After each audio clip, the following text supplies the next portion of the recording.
नमः सर्वेभ्यः। व्योम संस्कृत पाठशालायाः कौशलसंवर्धनं संस्कृतव्याकरणं निबन्धलेखनं च इत्यस्य प्रक्रमस्य अद्य 22 पाठः। अद्य वयं पूर्वसवर्णसन्धिं छत्वसन्धिं च पठामः। गुरुरेव गतिर्गुरुमेव भजे गुरुणैव सहास्मि नमो गुरवे न गुरोः परमं शिशुरस्मि गुरोर्मतिरस्ति गुरौ मम पाहि गुरो। वाक्यकारं वररुचिं भाष्यकारं पतञ्जलिं पाणिनिं सूत्रकारं च प्रणतोऽस्मि मुनित्रयम्। अस्माभिः हल् सन्धि प्रकरणम् अधीयमानमस्ति। आदौ जष्ट्व चर्त्व सन्धि, ततः श्चुत्वष्टुत्वे अनुनासिकसन्धिः, अनुस्वार परसवर्णौ। एतत् सर्वमपि अस्माभिः दृष्टं पूर्वं। पदान्ते झल्वर्णस्य जष्ट्वं भवति, किन्तु तस्य जष्ट्वस्य श्रवणं स्वरे परे अथवा मृदुव्यञ्जने हषि परे भवति। यतोहि खरि परे झल्वर्णस्य स्थाने चर्त्वं भवति, चर्त्वसन्धिः तत्र प्रवर्तते।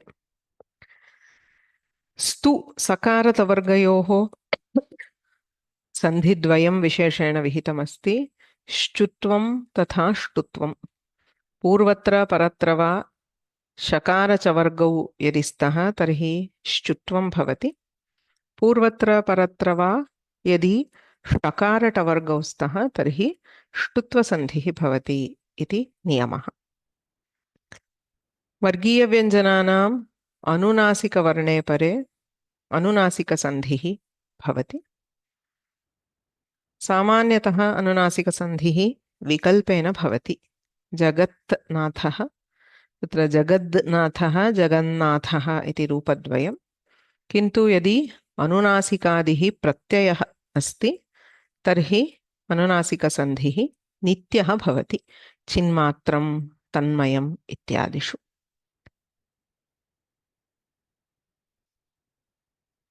ततः गतसप्ताहे अनुस्वारसन्धेः परसवर्णसन्धेः च नियमान् दृष्टवन्तः। अनुस्वारसन्धिः सर्वदापि नित्यः एव, संहितायां सत्यां। यदि संहिता नास्ति तदा तु न भवति, किन्तु संहिता अस्ति चेत् अनुस्वारसन्धिः नित्यं भवति। कुत्र भवति? पदान्ते मकारः, तस्मात् हल् वर्णः अस्ति चेत् अनुस्वारसन्धिः भवति।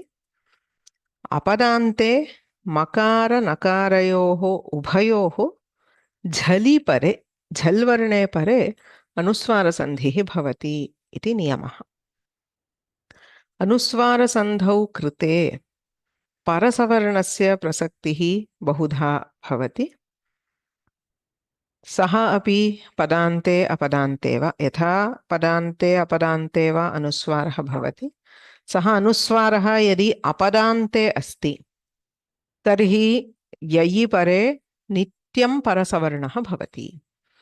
अतः अपदान्ते, इफ् वी आर् joining प्रकृति प्रत्यय where there is no padanta, then we do anuswara and then compulsorily convert it into parasavarna. पदान्ते यदि अनुस्वारः अस्ति तर्हि विकल्पेन परसवर्णः भवति। अनुस्वारः तु निश्चयेन भवति, किन्तु अनुस्वारस्य परसवर्णः विकल्पेन भवति इति भेदः। बहूनि उदाहरणानि अस्माभिः दृष्टानि। परसवर्णसन्धेः अन्यः अपि नियमः अस्ति। अयम् अनुस्वारस्य परसवर्णः। तवर्गस्यापि परसवर्णः भवति लकारे परे। तद् लिखति इत्यस्ति चेत् दकारस्य स्थाने लकारः भवति, तल् लिखति।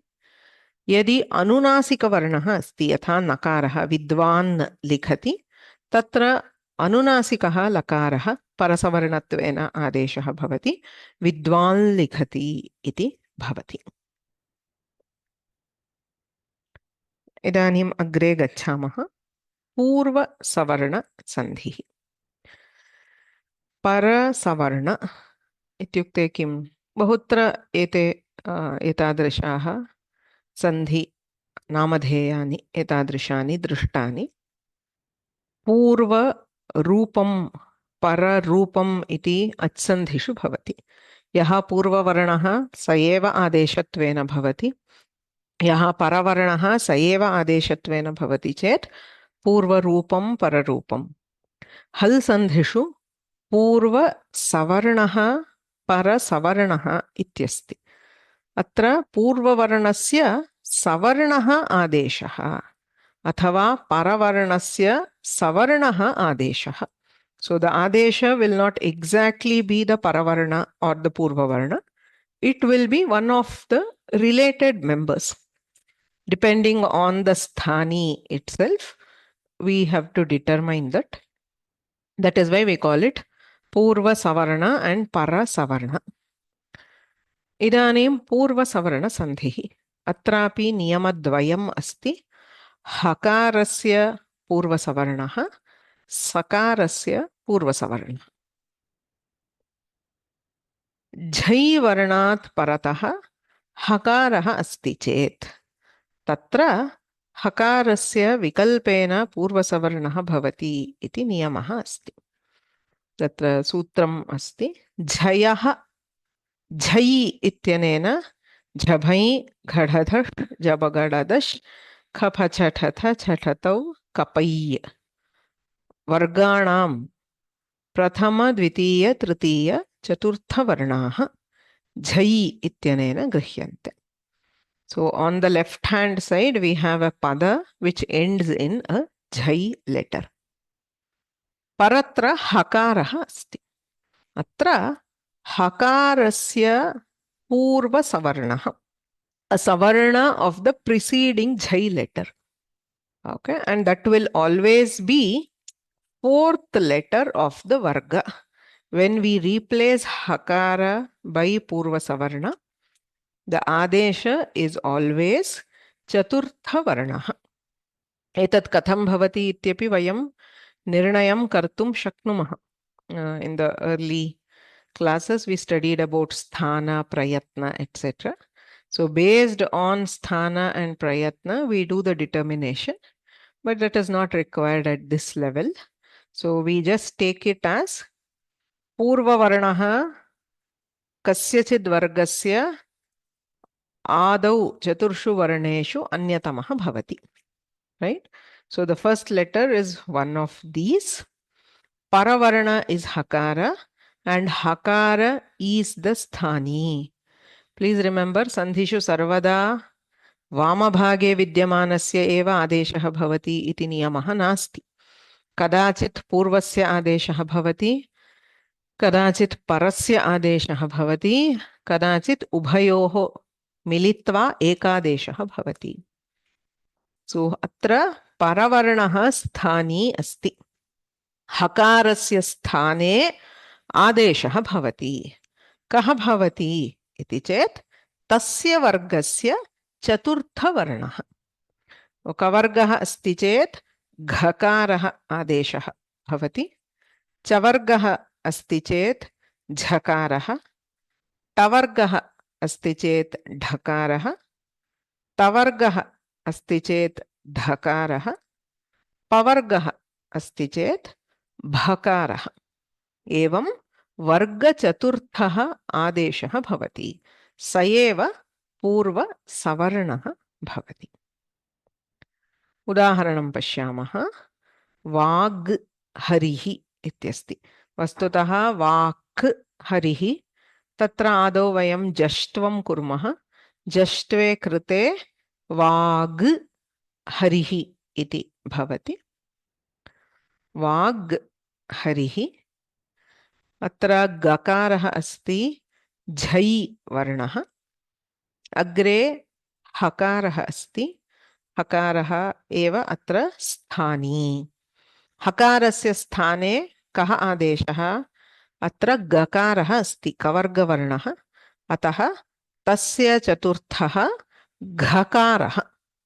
पूर्वसवर्णः इत्यनेन चतुर्थवर्णः घकारः आदेशः भवति वाग्घरिः वाग्घरिः हरिः इत्यस्य स्थाने घरिः वाग्घरिः इति भवति अयम् आदेशः विकल्पेन इति उक्तत्वात् पूर्वसवर्णसन्धि this हकारस्य पूर्वसवर्णः is optional sandhi.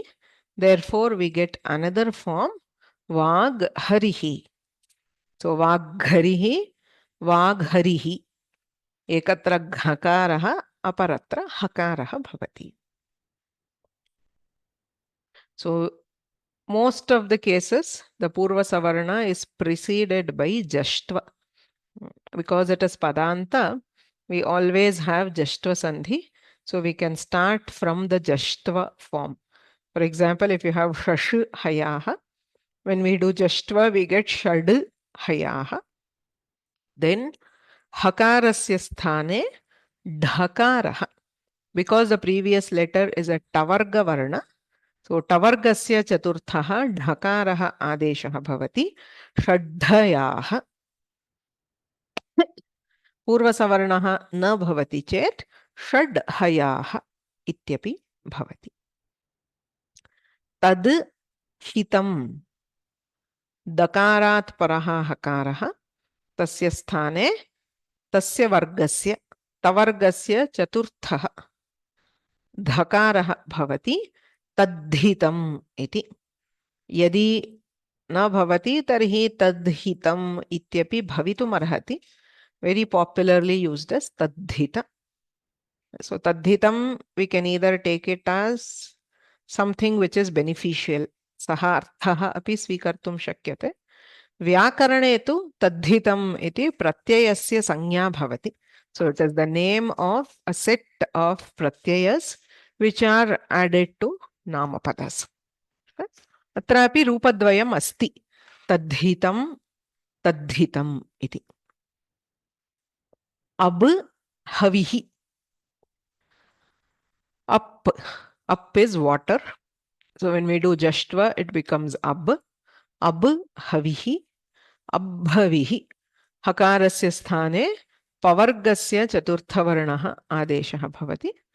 Na bhavati ched abhavihi ityapi shuddhameva. Aj halau. So we have ach and hal. Ach ityasya sthane jashtve krite aj halau iti bhavati. Hakarasya sthane chavargasya chaturthavarnaha. This is the key thing to be noted. Adesha is the fourth letter of the varga which precedes. That is why we call it Purva Savarna. It is not the Purva Varna itself. It is a Savarna of the Purva Varna, which is the Adesha. Ajhalau or Ajhalau. Okay. Achhal means vowels and a vowel and a consonant. Abu havihi. Havis. Havis is something which is offered. Say abhavihi. A havis which is offered to water. Say Varuna could be abhavihi. Or water itself used as havis. That is very rare, honestly. I mean, we don't use water as havis. It is usually ghee or some other padartha. But offered in water. The meaning will depend on the context. Okay. So we will practice this and then we will go to the other type of, there is one more rule for Purva Savarna, which we will take later. Shivanandam.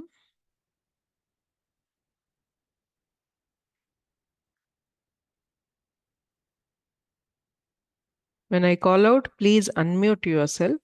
The unmute button may not be visible usually, but when you raise your hand, if I give the option, then you should be able to see the mic button. If you click on it, you can unmute. Malati Muralidharan. Vanigharati. वणिग्घरति. वणिग्घरति अपि सम्यक्.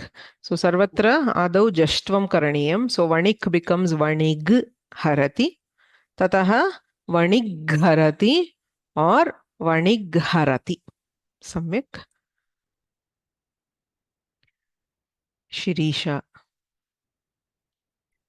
नमो नमः महोदय.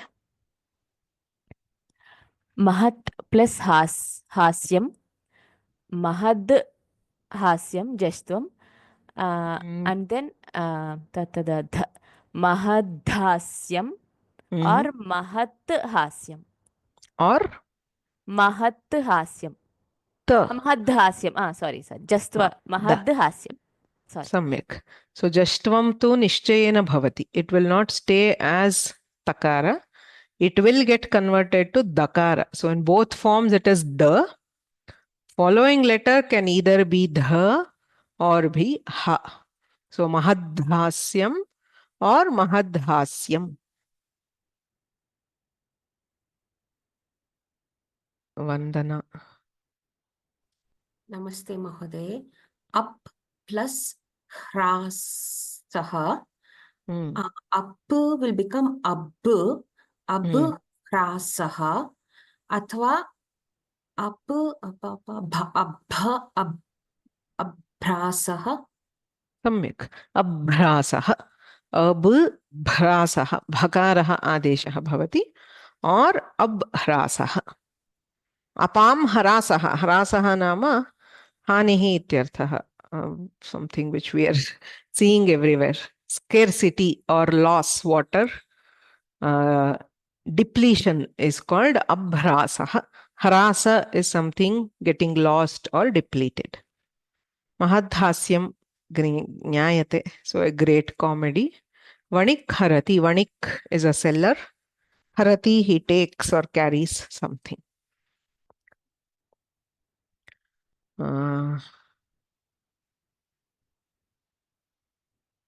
Sandhya.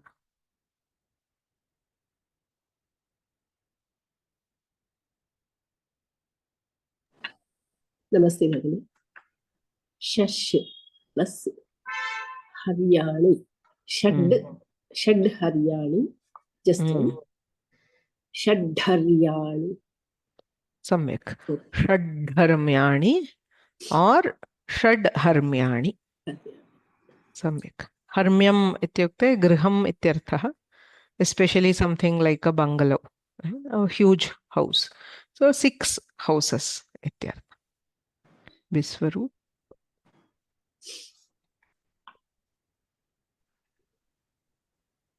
Ach plus rasvaha. It will be aj. First it will be aj rasvaha. And then it will be aj rasvaha. Ajrasvaha. Ajrasvaha. And achrasvaha. Ajhrasvaha. So सम्यक्. So ajhrasvaha, ajhrasvaha. There is a very subtle difference. The ha and jha. So there is a certain difference. Yes. सम्यक्. धन्यवादः. Then Chandru CK.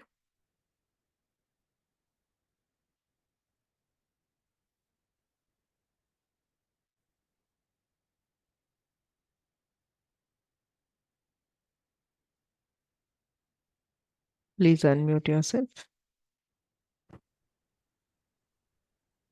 नमस्ते भगिनी. भवद्दित् रक्षकः.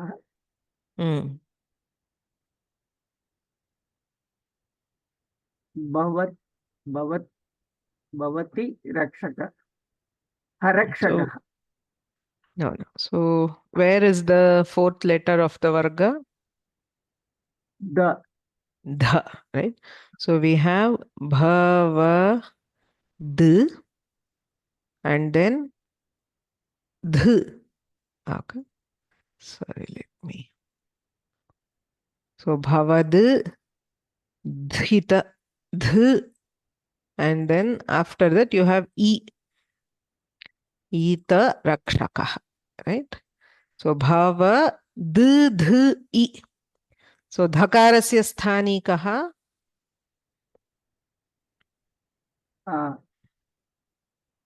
What is this sandhi? What are we replacing by the fourth letter? Ha. Ha. So h and ita. Ita rakshakah. That is the second part. Right? Bhavad hita rakshakah. So bhavad is actually bhavat by jashtva. So bhavat hita rakshakah. Bhavat hitarakshakah. So means he who protects. Hita rakshakah protects the welfare. He who protects your welfare. Somebody well-wisher ityartha. Samyak.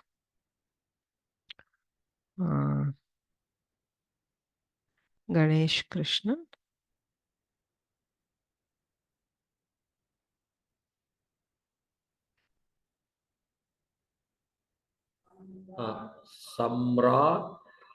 सम्राट हर्म्यम. So Samrat Harmyam. So how do we split this? So there is again, if you're not sure at any point, you just have to split the Varnas. So at that point, at that junction, we have D, Dh, and A. Right? So Dh, the sthani is H. So H, H, Harmyam is the second part. So on this side, we have Samrad. Samrad by Jashtva. So if we reverse the Jashtva, it will be Samrat Harmyam. So the bungalow or the palace of the emperor. Samrat Dharmyam. Okay. Anne Mary. Sorry. Yeah.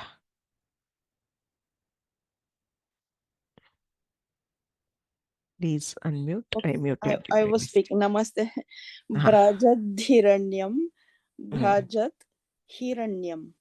Samyak. Brajat Hiranyam. Uttamam. Brajat Hiranyam. So the dha is there. Dha sthani is ha. So Hiranyam. Hiranyam is gold. Brajat is shining. So Brajat Hiranyam.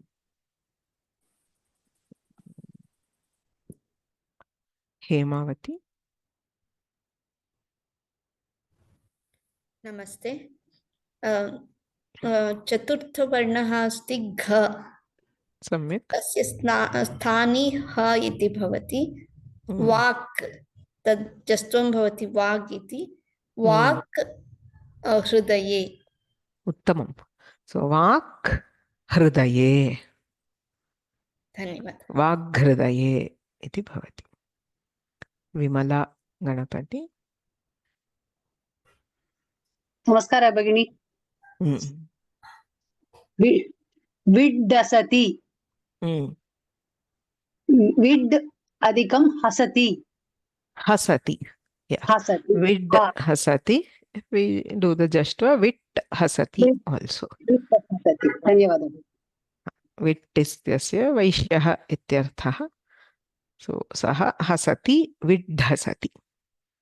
So this is the first rule of Purva Savarna where Hakarasya Purva Savarnaha Adeshaha bhavati. Evameva Sakarasya Purva Savarnaha bhavati. Not everywhere. So this is a much more narrower rule. Vishishte sthale eva. Tatra purvatra ut iti upasargaha eva bhavati. So the first part here is always ut. We cannot put any other word. So when there is ut is actually the upasarga is ud. But because the following letter is sakara, there is always chartva, so it becomes ut. When it is followed by stha dhatu or stambh dhatu. Stha, anything starting with that stha, right? So stha dhatu, you know, sthanam, sthitaha, sthitihi, ityadi rupani bhavanti. stambh, stambhanam, stambha, stabdha ityadi. Tatra sakarasya sthane adeshah bhavati. So when we are doing a purva savarna for sakara, it will be the second letter, that is thakara, as the adesha. So there is a reason on why this is selected. So just like for hakara, if we are replacing, it is always the fourth letter. For sakara, it is the second letter. Okay. So ut sthanam. Right? So what happens here is sakara is replaced by thakara. So if you look at sthanam, in place of sakara, we get th as the adesha. So you get th thanam. Okay. So that is why here you have ut th thanam. There are three letters here. Takara, thakara, thakara. Now this middle thakara, there is another rule. When we look at the Paninian sutras, there is one sutra to replace sakara by thakara. There is another sutra which optionally deletes this thakara.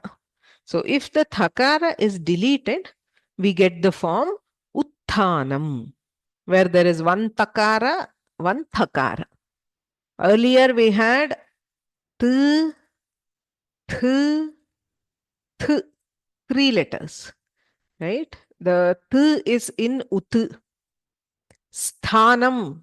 So one thakara is already there in sthanam. This is the adesha, that is sakara being replaced by thakara. This is actually the purva savarna adesha. But once the adesha is done, it optionally gets deleted. When you delete this, you have one th on this side, one th on this side. Utthanam. Lopaha vaikalpikaha.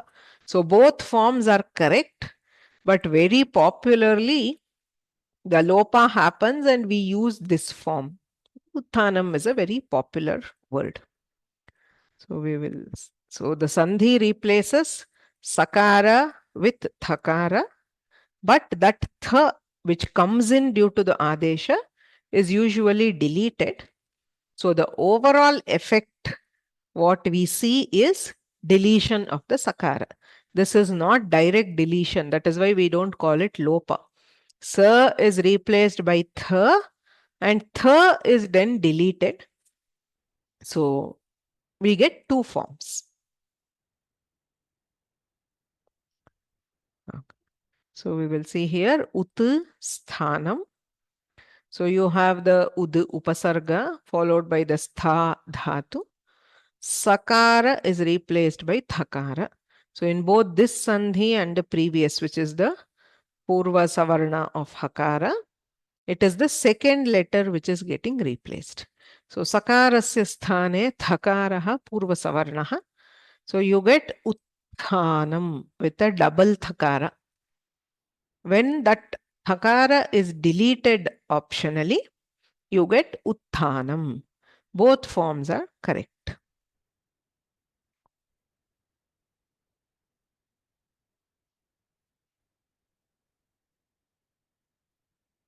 Why do the adesha if it's getting deleted? It's not always deleted. As I said, it is optional. So this form is also correct. We have a one form with the thakara being heard and optionally deleted.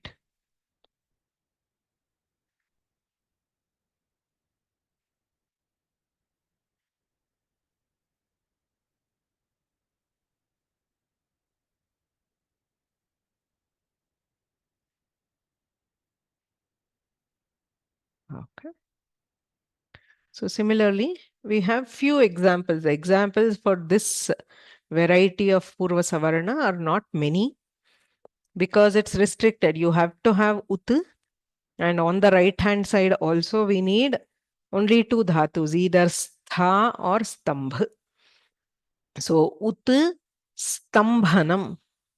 sa is replaced by tha, you get uttambhanam when that tha is deleted. So here also this tha is optionally deleted. So it becomes uttambhanam. Uttambhanam, uttambhanam, uttambhanam or uttambhanam. Rupadvayamapi atra bhavati. Similarly, ut sthitihi. Atrapi, this is also from stha dhatu. So utthitihi or utthitihi. Ut sthapanam, ut sthapanam or utthapanam. Ut stambha. So only two things. You either have stha or stambha, nothing else. So uttambha or uttambha. Idam dvitiyasya purvasavarna sandhehe udaharanam. Okay. So we will move on to the next sandhi, which is the chatva sandhi.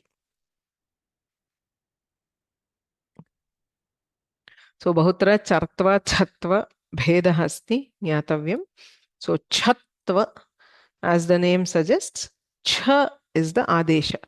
Sarvatrapi sandhinam namani adesham ashritya bhavanti. Shchutvam ityukte shchu adeshaha. Shtutvam ityukte shtu adeshaha. Chartvam ityukte char adeshaha. Okay. So similarly, chatvam ityukte cha adeshaha. Chakaraha adeshaha bhavati. Okay.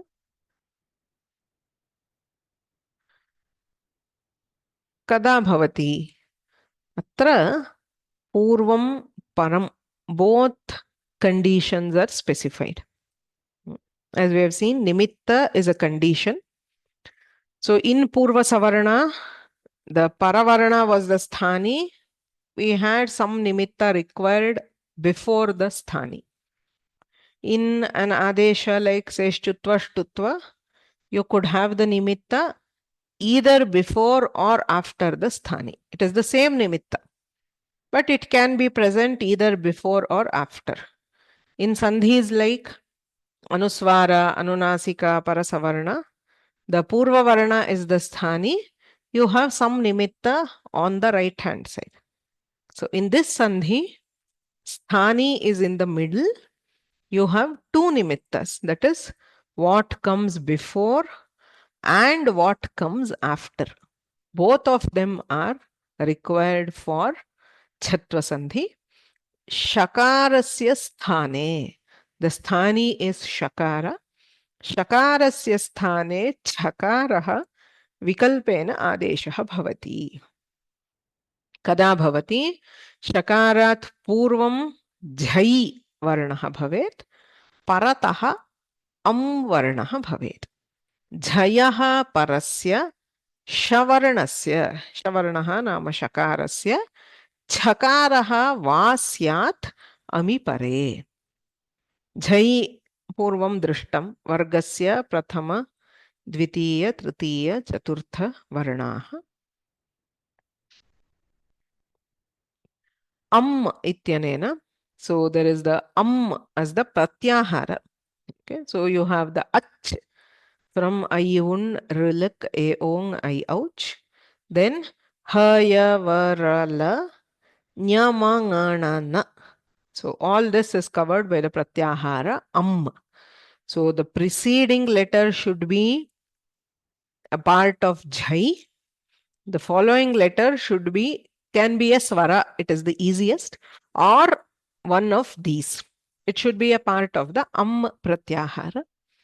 Then shakarasya sthane chakaraha bhavati.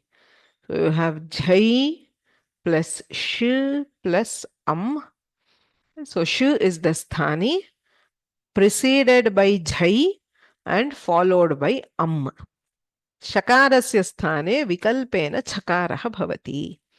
Actually, a very, very common sandhi. We see it a lot of places. So again, as in many hal sandhis. There are some sandhis which happen before we come to this stage. Okay.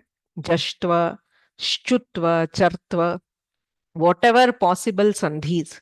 Other sandhis, if they are possible, they will happen before we come to the chatva sandhi. It is one of the last sandhis which is done as a part of the list. So if you have tat shivaha or tad shivaha, if you are starting from tad shivaha, let me just quickly.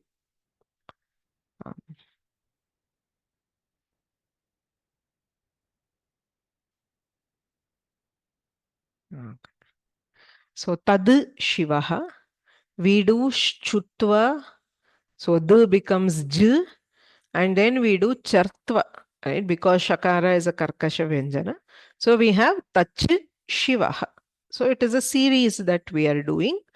So at this stage, when we have tach shivaha, so tach shivaha ityasti, so chakaraha asti. Chakara is jhai.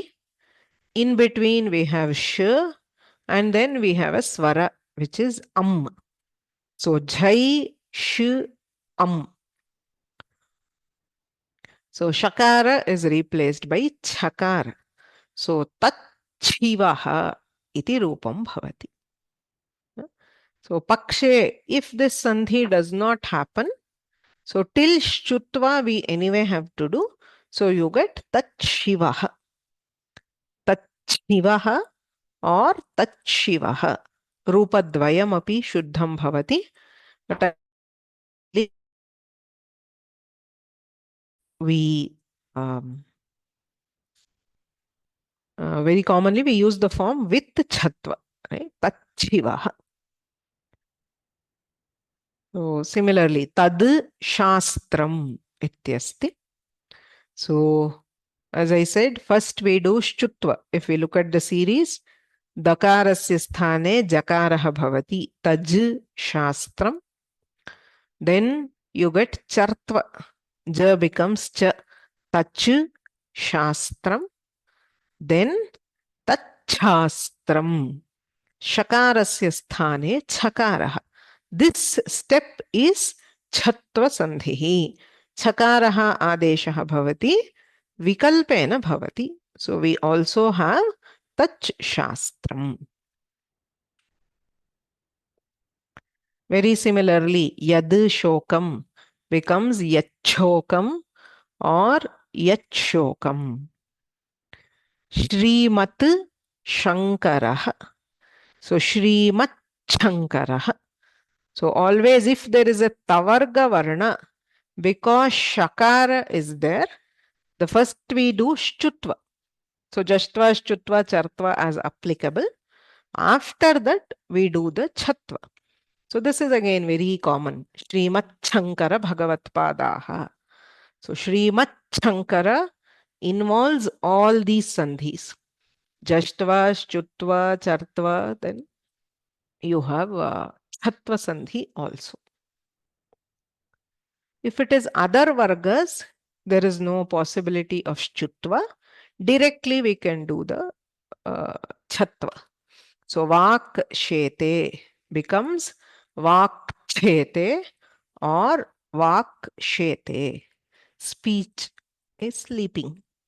You don't know what to say. So in that case, vak chete. Vit shankaraha. Vit shankaraha or Vit shankaraha.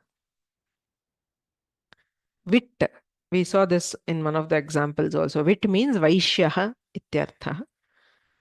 Yatirat shapaha. Yatirat chapaha. Shakarasya sthane chakaraha or Yatirat shapaha. Bhishak shanka. So Bhishak shanka. Shakarasya chakaraha or Bhishak shanka. Up shoshanam, apchoshanam, apshoshanam. Shoshanam is drying up of water. Bhishak, Shanka. Bhishak is a doctor. Shanka is a doubt. Sannyasi. His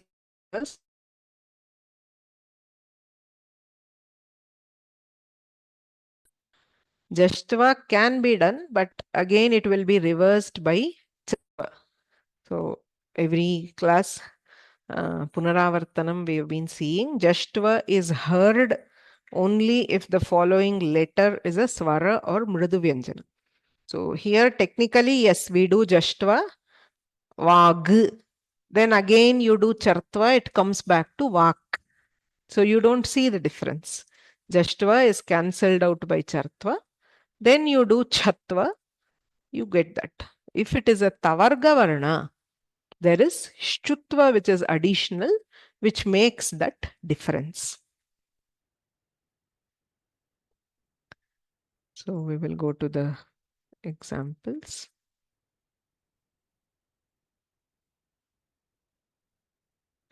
Revati Shankar.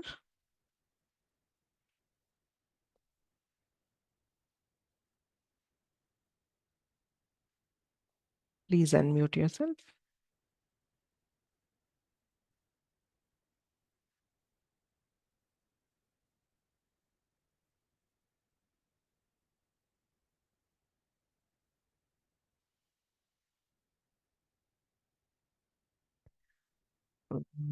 Vijay Lakshmi.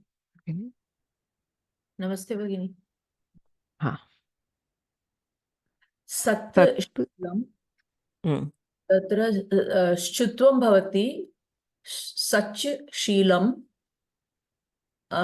अनन्तरं सच् शीलं सच्शीलं छत्वं भवति मध्ये किमपि न दृश्यते न तावदेव खलु तावदेव छत्वं न भवति चेत् किं रूपम् सच् शीलं सम्यक् सो सच्शीलम् और सच्शीलम् छत्वं विकल्पेन सम्यक् so we get chutva plus chatva. Always chatva sandhi, if the previous word ends in takara, we get this cha or cha sha. Monish.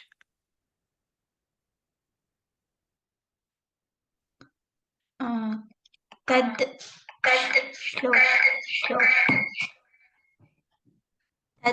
श्लोकेन तत् जस्वः वर्तते तज् श्लोकेन अथवा तज् श्लोकेन तज् वा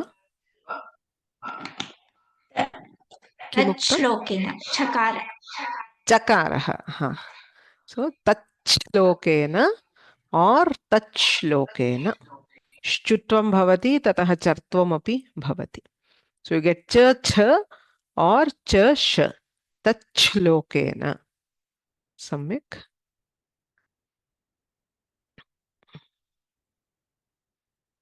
संदीप शाह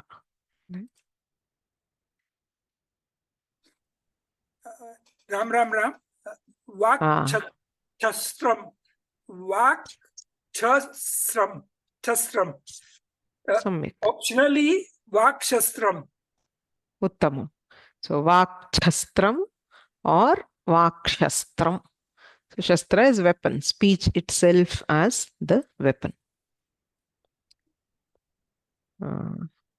Vasumati Bhagini. लिट् शेते उत्वं भवति चेत् लिट् लिट् शेते सत्वं भवति चेत् लिट् छे लिट् छेते सम्यक् so लिट् छेते और लिट् शेते so लिट् लिह् the word is from lih. It means to lick, somebody who licks. So lit shete, or you can even say madhulit shete. Madhulit means the honeybee. Shete, lit chete or lit shete. Okay. The last one, Sitaraman. नमो नमः उद् plus शोषणम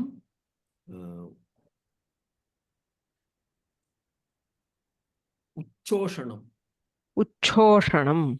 Uttamam. उच्छोषणम Uchoshanam or Uchoshanam. Always it is the, if it is Tavarga, it is cha cha which comes because of the multiple set of transformation. Samyak. Okay, so we will now try to split the words. Shamala. Bhagini. Shash Shantim Shashvat Shantim. Shantim Shashva plus Shantim or Shat plus Shantim. Okay, so let opening you add ch, right? Yeah. And then you have a. Yeah. So Chatva, the sthani is what? Ch. Sh. So the second part is Shantim. Sh, Shantim. What is on this side? Whenever there is cha, I say there is a Tavarga Varna. Right? Shashwat. Uttamam. So Shashvat Shantim. That is the split. So Shashvat Shantim. Shashvat is forever or eternal.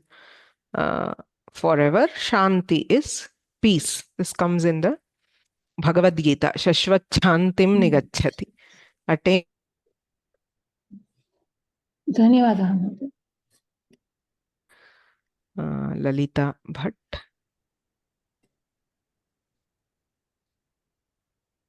नमो नमः अत्र सत् शब्दः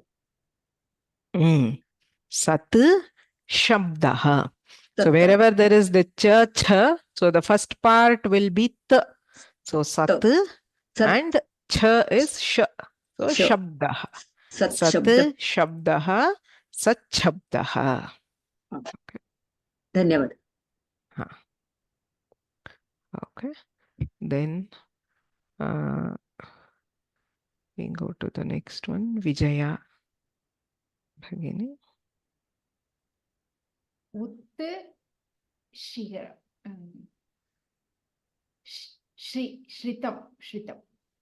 Ut Shritam. Shritam. Or Ud. You can write both. Ud is the original. If we do Chartva, it becomes Ut. Both are correct. So we can take it as Ut Shritam or Ud Shritam. Both are fine. Similarly, next one. Charu.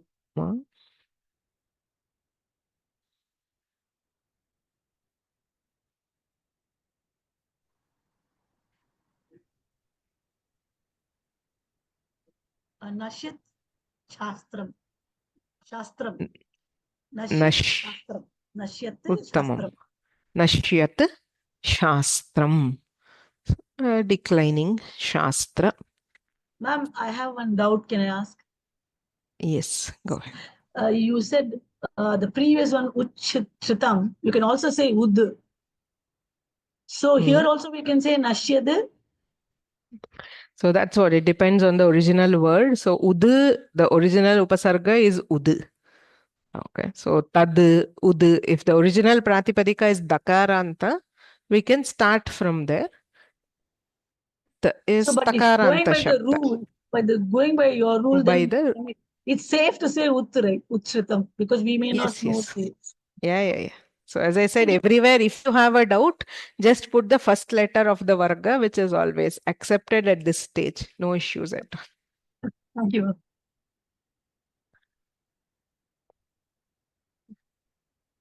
Uma Devi.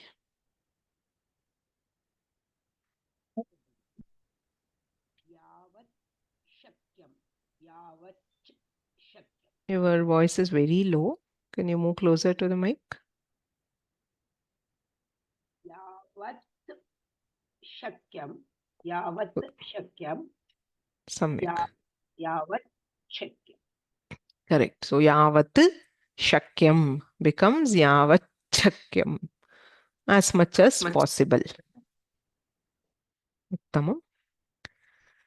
So we will see. This sandhi, as I said, is actually very, very, very common. Though it looks like a bit complicated, but having that shutva along with the chatva is very, very, very often seen in all shlokas. So as we see here, this is Bhagavad Gita. Yachreyasyan nishchitam bruhi tanme shishyasteham shadhiman tvam prapannam. Very popular shloka from the second chapter. Yachreyah. So yad shreyah. Right? So there is shutva, yaj, then chartva followed by chatva. So it becomes yachreyah.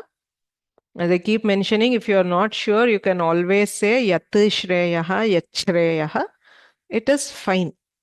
So if you have a doubt, the rule is we start with the root word, whatever is the form. But if you are not sure, you can always use the first letter of the varga. It is not nothing wrong.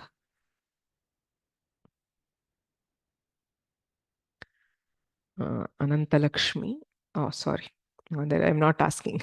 So, syan nishchitam ityatra, syat nishchitam, syan nishchitam. So, there we have anunasika sandhi, jashtva and then anunasika. So, it becomes yachreyasyan nishchitam bruhi tanme. That is also anunasika sandhi. Tad me tanme. Okay. Anantalakshmi. Can you identify the chatva sandhi here in this shloka? पश्यामि ममापयाद् यच्छेकं यच्छेकमुच्छोषण यच्छेकमुच्छोषणमिन्द्रियाणां यद् plus शोकं सम्यक् यच्छोकं उत् plus तोषं उद् plus शोषणं उच्छोषणं. Uttamam. So yad shokam becomes yachokam, ud shoshanam, uchoshanam.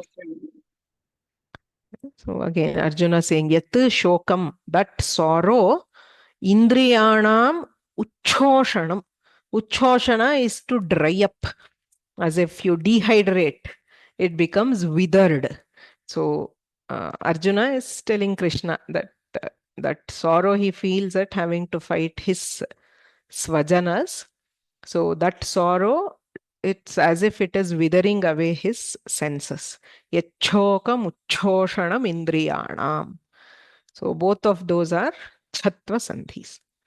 You will find lots of examples for chatva in any kavya you take. So we will stop here today with these two sandhis. On Thursday, we will continue with dhatu rupas. Okay, we will see some Vishesha dhatus. Tomorrow, there will be one special session, which is purely for the Chittur exams. So if you are taking up the exam, so first or second level, because third level, we don't have online exams this time. If you have taken offline, it's okay. So any level of Chittur exam, if you have taken, you can attend the Wednesday session. So tomorrow and then maybe the next couple of weeks, we will have Wednesday sessions where we will not do anything new. So it is purely exam. So we will discuss the exam pattern. If you have any doubts, etc., you can ask. Okay. So now I'll do the Mangalam. Then if you have any questions, you can ask. गुरुरेव गतिर्गुरुमेव भजे गुरुणैव सहास्मि नमो गुरवे न गुरोः परमं शिशुरस्मि गुरोर्मतिरस्ति गुरौ मम पाहि गुरो वाक्यकारं वररुचिं भाष्यकारं पतञ्जलिं पाणिनिं सूत्रकारं च प्रणतोऽस्मि मुनित्रयम्